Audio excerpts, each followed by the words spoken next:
All right, welcome to the Flagship podcast, and we're here today with Joseph May from May Funeral Services. Good to have you with us today. Thank you for having me. Yeah.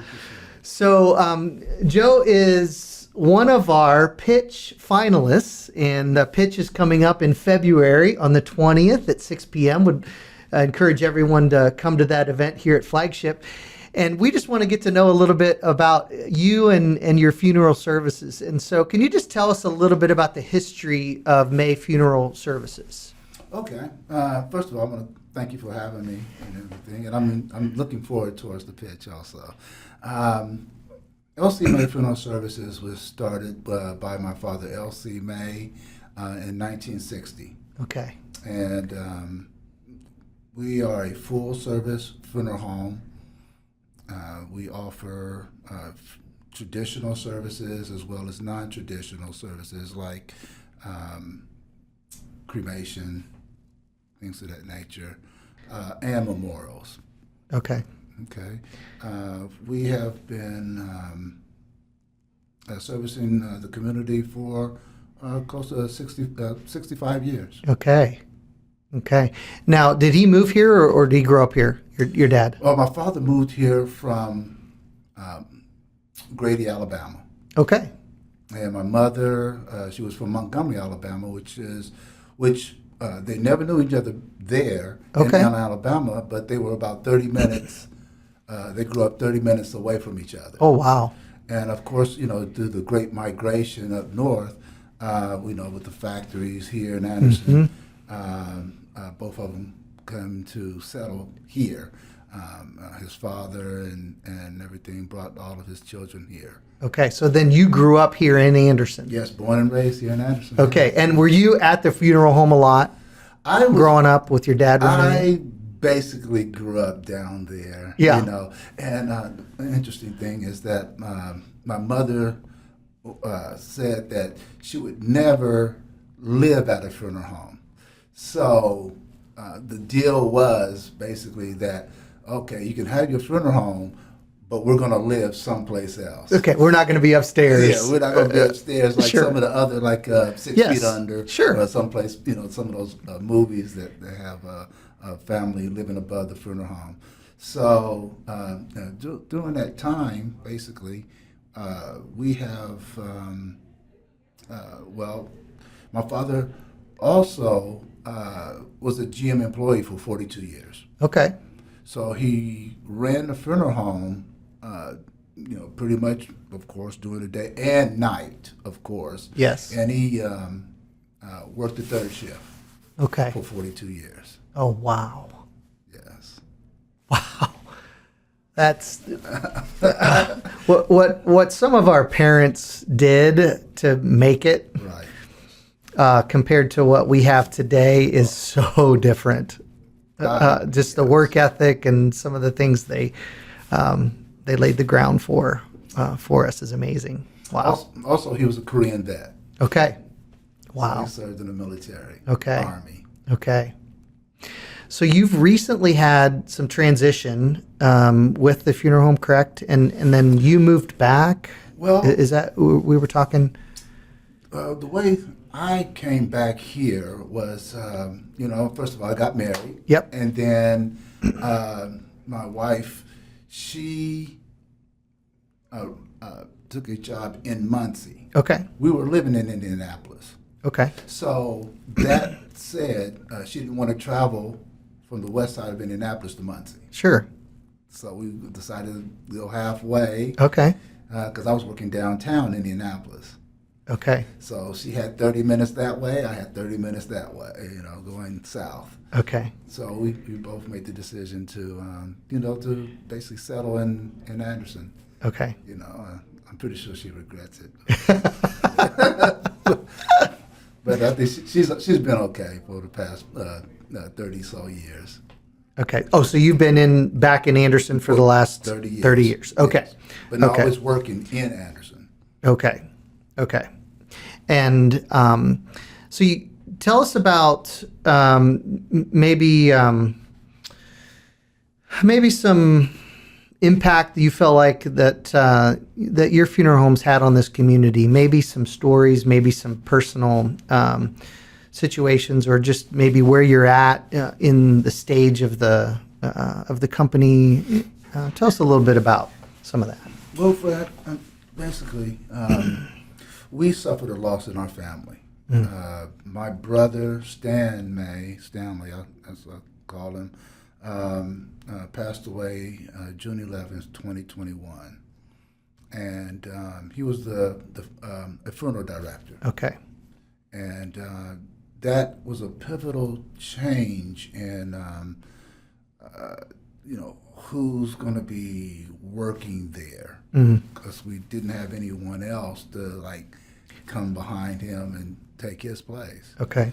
So we've had the assistance of some of his great friends out of Indianapolis who have been helping us maintain the business.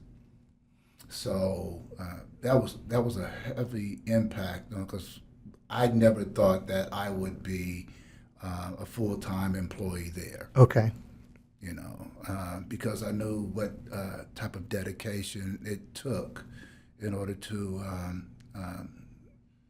care for families. My father did it for a very long time, and I've seen on occasion, for example, when I was a kid, we used to go camping. And this was right around the time where we didn't even have cell phones. But my father always will set up a way to receive a message from home. And as soon as you receive a call, we would all pack up and come back home. And we could be there a day, we could be there 2 days, 3 days, and then we always have to stop what we were doing and come home. So that right there kind of made me feel a little bit of ways about saying, okay, this is.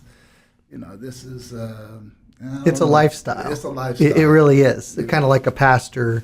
If you're gone and there's a situation, you need to be there for the family. So very similar. Absolutely. But during that time, I also found out that it's definitely a ministry. Yeah. And my father has taken care of a lot of people in this community. So I feel the same way. I love Anderson. Like I said, educated here, public schools, Westfield, Southside, Madison Heights, graduated in '83. So I went to Indiana University, graduated from there, and thought I probably wasn't going to come back, but fate, brings you back home. So it's one of those things that I have not been able to shy away from, and I've embraced it. And like I said, I love the people here in Anderson, and I'm going to always try to do what I can within the business in order to help out anyone that's in need here in Anderson. Sure. You mentioned it that being in the funeral business, you're dealing with people at a really tough time in their life, and emotionally, it's usually a difficult time because they're processing the loss of someone they love, and it's an incredible opportunity to minister to people and to meet people in that place, and everybody grieves differently. Yes. And so it's an art. It's not a science, with people, and whether you talk or don't talk, or right, or your presence is more important most of the time, and then often sometimes sharing meaningful experiences or funny things can kind of leave a little brevity at times, and then there's other times it gets really heavy and planning the service, and so it is. It's I feel like in this business, you definitely have to be a reader of people. Sure. You have to know, like you said, when to speak, what to say.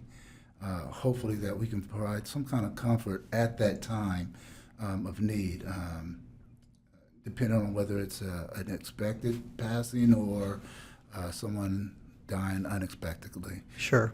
So we try our best to train our employees how to react or how to just be mindful and caring to all our families that we are in the presence of, whether it's or any family or any situation when we're dealing with someone who received a loss or something like that. Sure. So, Joe, you mentioned that you didn't think you'd kind of be in the business, but you've always been around it and ended up coming back. What would you say is your why with what you do for this business? My why, I really feel, is that the funeral business is a ministry. And it takes someone who's been around it for a long time. And I've been around it with my father, coming back, helping him out part-time, and when my brother came back, to work in the business full-time. So my why is helping families. Like you said, they're at their lowest point. You need someone who's going to be understanding of what they're going through, having gone through loss myself. Also, not to be treating the business like it is a business, of course, but it is more. We don't think about like the money so much, and we have to try to make sure that the families feel like, hey, it's not about the money. It's about caring for your loved one, and it's about taking care of you at this point. So that's that's my why, is really just taking care of the families, just like my father did for so many years, and what my brother was aiming to do. So, Joe, you have applied for the pitch, and you were one of the finalists. And I don't know if you know, we had 36 applications for that. And so it was really difficult to narrow it down, but you were one of the 7 finalists that's going to be competing. And this first place is $25,000. $15,000 is a cash, and then $10,000 is some services. And if you were to win this pitch event, what would you use that for, and how do you see that helping the business in this community? Well, first of all, I would really enjoy winning. What I think it means, personally to me, is to feel more confident talking in environments like this about the funeral industry. A lot of times, funeral homes don't get a lot of what I would say. People don't look at us like they do a restaurant. Sure. Like Who wants to sit around talking about a funeral home and about death? And, right. right. My wife doesn't even want to hear about what's going on at the funeral. It's hard enough to talk about when you have to. Yes. Right? Yeah, sure. Yeah, so what I would like to do is we'll use the money for training, seminars. A lot of the seminars that the National Funeral Directors Association or the Indiana Funeral Directors put on, they're not free. So even though that we're members of those organizations, we still have to pay in order to go. And most of the time, if it's just me or someone else, then I have to come back and train other employees. But I would like for them to be able to participate as well. So especially coming up this year, there's a lot of training that's going to be going on. And I would like to probably use some of that to use it for training, as well as outreach. Purchasing materials in order to go and give seminars to different churches and organizations and things of that nature. So it would mean a lot to me, and I'm pretty sure it would mean a lot to my family. And you have, if I remember right, we were reading through, you have some rooms that can be used for after funeral services at your facility too. Is that right? Well, yes. Well, first of all, um, during services, small or large, we have the capacity to hold different events. Not only just for just funerals, but we could have also repasses and things of that nature. Um, you know, families, are just now getting used to using the funeral home as more than just or seen as just a funeral home. Oh, I don't want to go down there. It's a funeral home. Right. No, it's a meeting place. It's a gathering place. It's a place to come and meet and talk and things of that nature. So we do try to utilize the full services of the funeral home or the space of the funeral home, and have speakers come in and give discussions and things of that nature. And then be able to have food or a reception Food and receptions and things of that nature down there. Sure. Even if they have services, sometimes, especially like during COVID, they couldn't have it at churches and things Sure. like that. And funeral homes were kind of teetering, dealing with families, because what was happening is that you could only have like 10 people at a service, and how do you tell a family member, that a large family, Sure. that you cannot have more than 10 people here, so we kind of, and I'm pretty sure a lot of others have probably,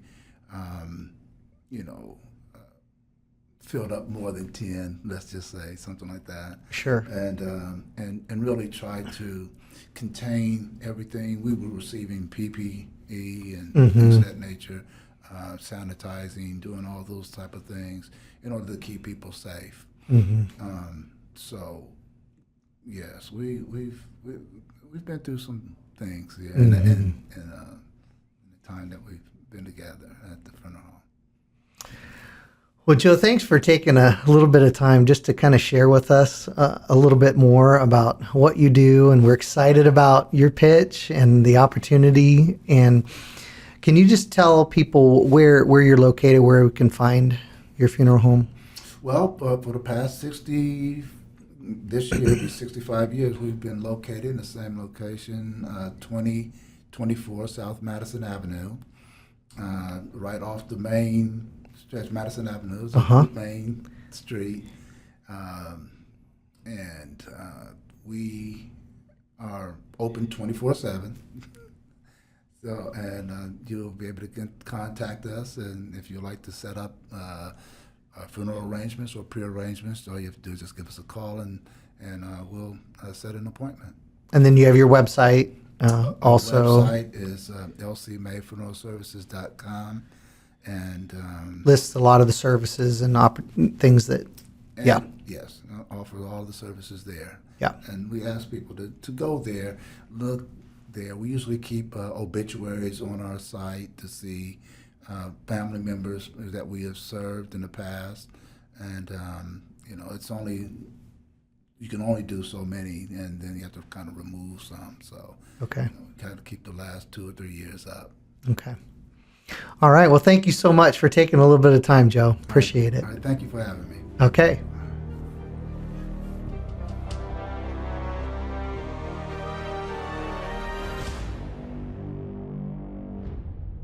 Thanks for listening to the Flagship podcast, sponsored by Pinnacle Systems. Visit our YouTube channel for the full-length video podcast, or find us on Spotify and Apple Podcasts. New podcasts are posted every month, featuring local leaders from Central Indiana. For more content, follow us on social media at Flagship Enterprise Center. Until next time, thanks for listening.